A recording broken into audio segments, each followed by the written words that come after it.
del Interior, y por Zoom estamos con Sandro Espinosa, ex agente de la policía, capitán en retiro, experto en seguridad ciudadana. Muchas gracias, caballeros, por su presencia. Comenzamos, señor Herrera, si le parece, hablando de esta declaratoria de emergencia. ¿Está de acuerdo? ¿Está en contra de esta declaratoria de emergencia?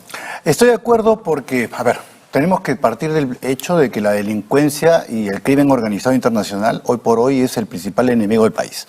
O sea, ya justo hace 2 semanas teníamos una presentación en el Congreso y hablábamos del nuevo tipo de terrorismo, ¿no? Entonces, el crimen organizado, con estas granadas que han comenzado a lanzar a empresas, ya está cometiendo actos que ya van más allá de, vamos a decir, la delincuencia común. Aquí estamos hablando de que el crimen organizado y la delincuencia se han vuelto el principal enemigo. Entonces, ¿qué sucede? Si no tomamos control territorial, si no tomamos control para poder ejercer e implementar la ley, entonces nos va a sobrepasar. ¿Cuál es el gran riesgo? No olvidemos que nosotros como país estamos ubicados geopolíticamente dentro del centro de lo que es el movimiento del narcotráfico. Sí. Somos el segundo país productor de drogas. Ya vemos lo que pasó en Ecuador, donde mataron a un candidato presidencial. El dinero del narco ha entrado en la campaña colombiana. No hablemos de Venezuela, que sabemos que está penetrado completamente por el tema del narcotráfico. La economía boliviana está influenciada por el narco. ¿Cuál es el gran riesgo que tenemos nosotros como país si hoy día no ponemos orden? Que en 2026 el dinero del crimen organizado penetre en las campañas electorales y que perdamos zonas. ¿Le parece un riesgo? Pero está establecido como riesgo, mire. Yo le digo que a mí no me parece un riesgo porque me parece que ya ocurre. Entonces, peor todavía. Entonces, si esto es así, la medida que se está tomando es necesaria, pero ahora hay que aprender de las experiencias pasadas. Simplemente dar una declaratoria de emergencia para que salgan las Fuerzas Armadas. Si no se aplica una estrategia diferente que va apuntalada por 2 pilares básicos. Primero, dotar de inteligencia y tecnología a la policía. O sea, nuestra crítica, por ejemplo, a la estrategia que ha planteado el Ministerio del Interior desde un inicio, ha sido que el ministro ha planteado su estrategia desde el punto de vista de que tenemos que tener más policías en la calle. Sí. No va a servir de nada tener más policías en la calle si el policía, primero, no tiene mejores recursos para poder hacer la labor de inteligencia, y segundo, si no, y lo hemos discutido aquí anteriormente, no entramos de una vez a discutir seriamente la modificación del modelo garantista. ¿Por qué? Nuevamente, la policía realiza sus actividades, pero el delincuente sale libre. Entonces, ¿qué está pasando? Eso genera en la delincuencia un sentimiento de impunidad. Ajá. O sea, ha sido una burla, por ejemplo, que saca, pues, el ministro sale a decir, ante una granada, vamos a poner 250 dólares. Al día siguiente, vuelven a poner otra granada. Entonces, ¿eso qué quiere decir? Que la delincuencia, pues, que no tienen miedo. Que no tienen miedo. Muy bien. ¿Qué le parece este mismo tema, capitán Espinosa? Raúl Tola, muy buenas tardes, gracias por la invitación.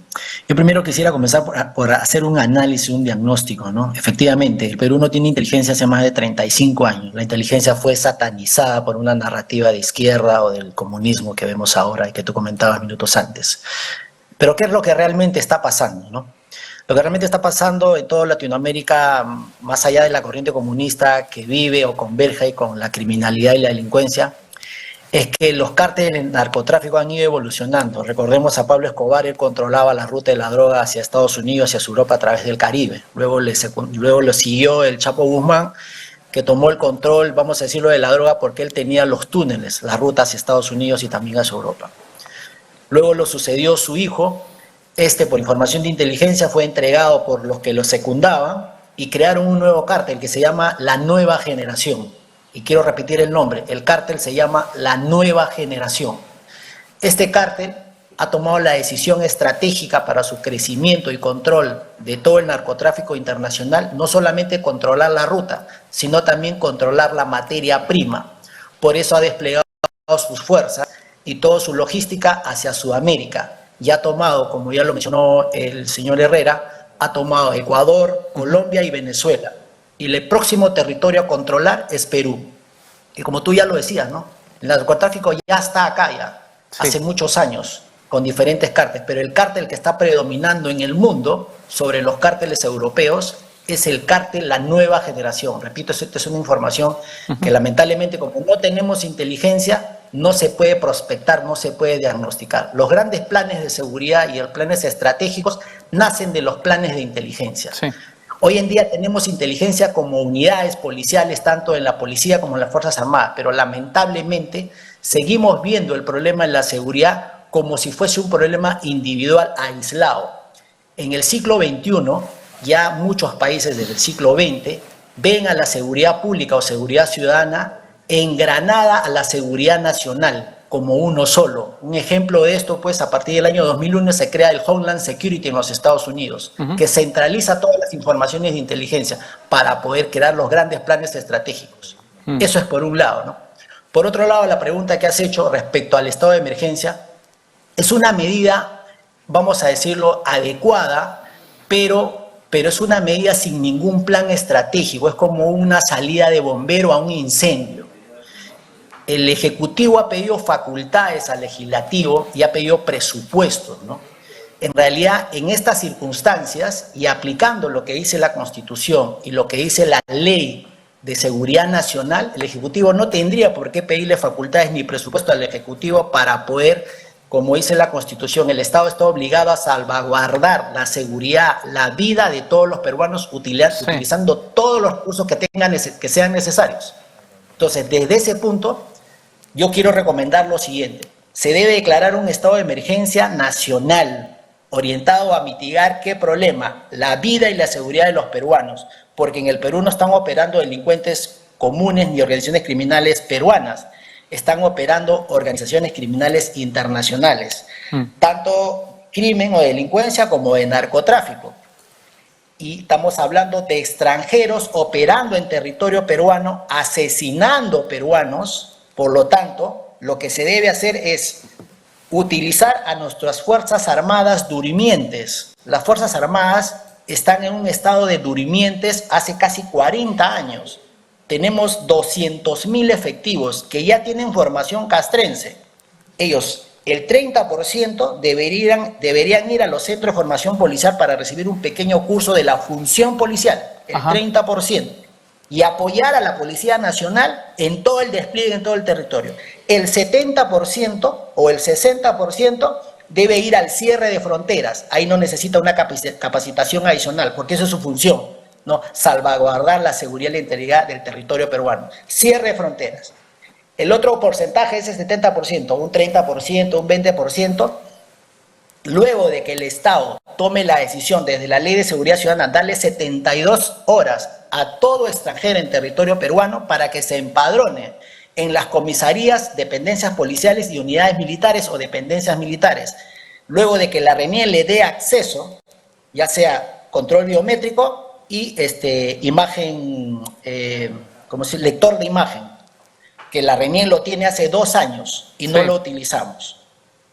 Luego lo que los empadrona en ese empadronamiento, el ciudadano extranjero tiene que justificar por qué motivo está en territorio peruano. Si está por trabajo, tiene que presentar una carta de trabajo de su empleador y le da otra semana para que apostille sus documentos en el consulado venezolano en territorio peruano. Luego de eso, tendría que detener a estas personas de acuerdo a una ley de seguridad nacional y no gastarse millones construyendo penales. Construyan hospitales, colegios para los niños del interior del país. O sea, a un extranjero, en otras palabras, a un extranjero hay que detenerlo simplemente porque no explica por qué está en el Perú. Efectivamente, porque tiene que determinar su situación y dada el antecedente, dada la coyuntura de asesinatos, delitos, organizaciones criminales internacionales, se le detiene hasta que ese extranjero justifique su, vamos a decirlo, su presencia en territorio peruano. Hasta que demuestre su inocencia. Exacto, hasta que demuestre cuál es el motivo irregular. Eso no es lo que dice la ley, entiendo, ¿no? Yo creo que la Constitución dice que todas las personas son inocentes hasta que se demuestre su culpabilidad. Eso es correcto en el ámbito de, vamos a decirlo, el Código Procesal Penal, es un delito y un proceso común. Acá tendríamos que aplicar la Ley de Seguridad Nacional. Que no puede ir contra la Constitución. Que no puede ir contra la Constitución. No sé qué le parece a usted, señor Herrera. La discusión que se está planteando es lo que hablábamos anteriormente, ¿no? El delincuente por sí debe saber que cuando delinque sus derechos se van a restringir inmediatamente. No pueden ser de igual nivel que los derechos de un ciudadano honrado. Creo que esa premisa todos estamos de acuerdo. Sí. El tema, ¿cuál es? Lo que se ha señalado. Hoy día tenemos 1.600.000, si queremos hablar de la migración venezolana, de los cuales el 88% están trabajando de acuerdo a la última cifra que ha sacado justamente Migraciones, y de ese 88% que están trabajando, el 80% está trabajando de manera informal, no tiene contratos. Sí. ¿Qué quiere decir esto? Hay un tema que se llama la visibilización de la migración. O sea, para que el Estado pueda ejercer control, tiene que poder saber dónde está ubicado usted, dónde estoy ubicado yo, porque así se puede hacer la provisión de los servicios públicos de salud, educación. Sí. Entonces, cuando no tenemos a la migración identificada, tenemos una migración móvil, lo que tenemos es una migración que entra y sale fácilmente de actividades lícitas como de actividades ilícitas. No olvidemos que el tema de las bandas criminales internacionales que vienen de Venezuela vienen formadas de lo que se conoce ya como los colectivos, que surgieron justamente a partir de la época de Chávez. Y estos colectivos tenían una particularidad ahí en Venezuela. Se les creó como un órgano de poder paralelo a la policía y a la Fuerza Armada. Entonces, tenemos colectivos que en Venezuela tienen 10, 15 años, o sea, tenemos jóvenes venezolanos que han llegado al Perú, que se han formado pensando y creyendo que la violencia es parte del ejercicio de su derecho. Sí. Entonces, navegamos un poco por las redes sociales, vemos los TikTok, vemos estas cosas. ¿Cuál es lo que vemos comúnmente? Todo el mundo grabándose y diciéndole al policía, ¿por qué me detienes? ¿Por qué haces esto? Dame tu orden. O sea, todos estamos de acuerdo con el tema de la defensa de los derechos humanos, pero cuando el derecho del delincuente... ¿No pueden hablar cuando los detienen? Pero no, o sea, pero ¿usted da cuenta que rompen el esquema del equilibrio del ejercicio del poder del Estado para poder imponer la ley? Entonces, ¿Protestando? No protestando. Yo le invito a que haga un análisis. No, no es lo que usted me acaba de decir. Por eso, o sea, usted vea las redes. O sea, ¿qué es lo que hace esta gente? Se enfrenta a la autoridad. Sí. Le va y le pone, se enfrenta. Pero es que es un delincuente, evidentemente se enfrentará a la autoridad. Está incumpliendo con las leyes. A lo que voy, nosotros tenemos que recuperar y otorgarle, y por eso hablaba del inicio de que me parece bien la medida, pero cambiando la estrategia, porque o sea, ya hemos tenido estados de emergencia que no han tenido... Porque además, otra cosa que ha dicho es que, claro, efectivamente, hay una minoría de migrantes con un trabajo formal, porque el Perú es un país informal. Fíjese usted cómo es... Es decir, el 80%, 70%, dependiendo del estudio, nos lo comentará luego Luis Miguel Castilla seguramente, establece que la economía es informal de todo el Perú. Sí, la migración en el 2018 es su punto máximo. Sí. 700.000 migrantes en el Perú. Justo el 2018 es el año que los indicadores económicos en el Perú comienzan a caer.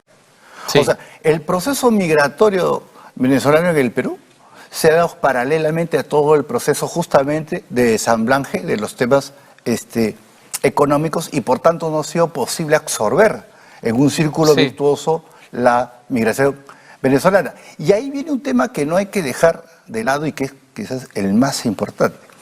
El tema es que cuando la delincuencia ya supera la capacidad de acción del Estado, hay algo que afecta fundamentalmente, que es la confianza.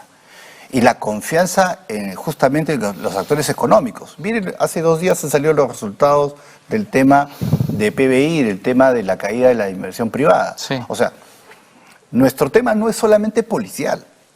Nuestro tema es mucho más grande, o sea, es un tema general de país. Nosotros tenemos que recuperar la capacidad del Estado para ejercer la ley, ¿no?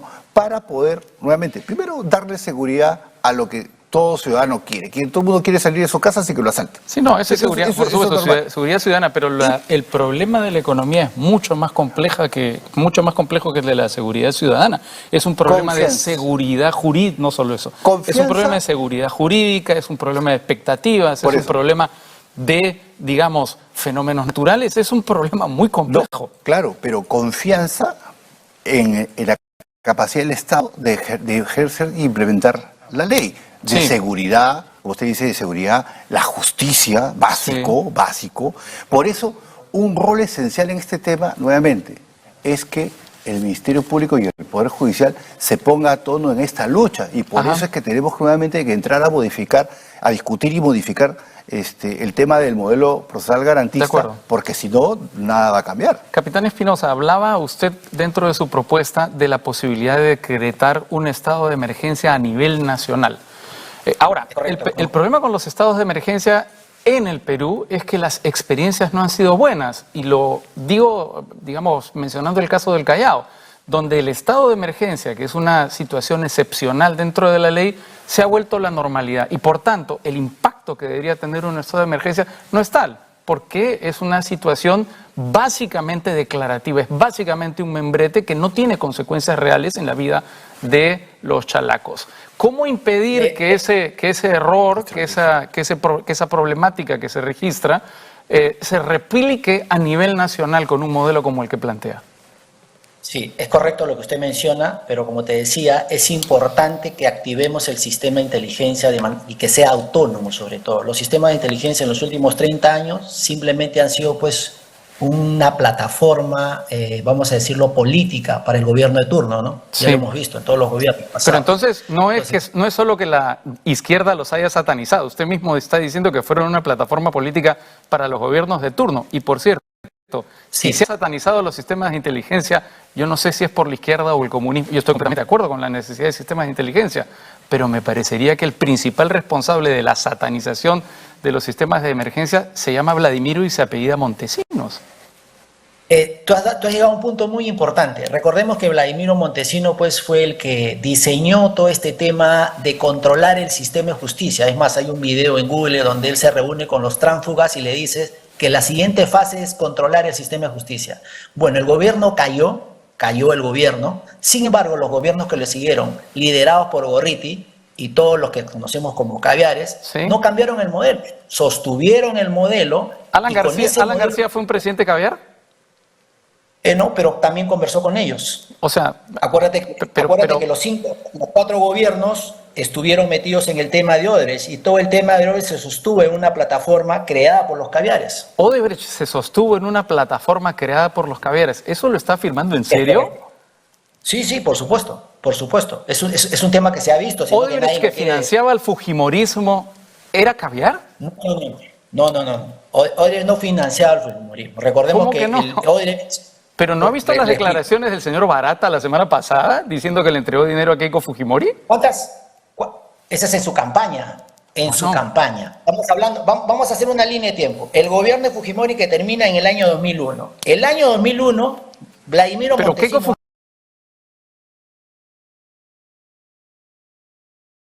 ¿financiaba el fujimorismo? Pero hagamos la línea de tiempo. 2001 para adelante. ¿Cuándo le dio? ¿Le dio antes de 2001 o le dio después de 2001? Después. Se lo dio después de 2001. Sí. Exacto. Antes de 2001, Vladimiro Montesinos crea el modelo de controlar el sistema de justicia. Él crea ese modelo. Luego del autogol.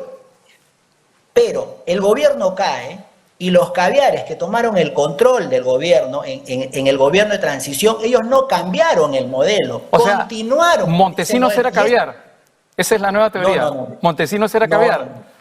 No, señor Raúl Tola, usted quiere confundir a la opinión pública. No quiero confundir a nadie. Que Montesinos creó el modelo. Me sorprende lo que está diciendo, me parece fascinante lo que está diciendo. Es una teoría, fascinante. Siempre sorprendo yo a muchos periodistas, siempre. Sí. Vladimiro Montesinos crea el modelo de controlar el sistema de justicia. El gobierno cae. Sí. A pesar de que el gobierno cayó y hubo un gobierno de transición donde se pudo destruir, se pudo anular ese modelo para controlar el sistema de justicia, no se anuló. ¿Y quién lideró todo esto? Gorriti lo lideró, que este modelo no se destruya. O sea, Gorriti es el nuevo Montesinos a partir del año 2000, es lo que nos está diciendo. Yo creo que mejor. Mejor. ¿Por qué? Mucho mejor. Tiene una ONG de derechos humanos, recibe $25 millones al año, tiene un dispositivo de seguridad con una ley. ¿Recibe Gorriti $25 millones al año? Sí. ¿Sí? Es una ONG que recibe ese monto de dinero. Ha habido un reportaje periodístico hace poco. ¿En serio? Bueno, me parece que estamos haciendo debate ficción, pero más allá de eso, yo le quería preguntar a usted si está de acuerdo con que Keiko Fujimori es caviar, Alan García es caviar. ¿Así es como se han manejado las cosas en el Perú? Yo lo que quiero decir es... ¿No deberíamos ver la realidad para tratar de atacarla primero? A eso quiero ir. O sea, el problema de la seguridad, ¿sabe qué? No tiene color político. Pero porque asaltan, matan, violan y le tiran granadas. A mí un problema de las teorías de la conspiración disparatadas como la que está presentando el señor Espinosa es que nos impide atacar el problema tal cual es. Aquí lo que tenemos que centrar es el tema de la inseguridad. El tema de la inseguridad nuevamente está dibujado por la presencia del crimen organizado internacional, del narcotráfico, la minería ilegal, los delitos conexos y la delincuencia común. Que haya estado de emergencia significa que la Fuerza Armada va a salir en apoyo para lo que es la custodia de lo que se conoce como los activos críticos nacionales y el rol de atacar directamente el tema de la delincuencia y el crimen organizado es de la Policía Nacional.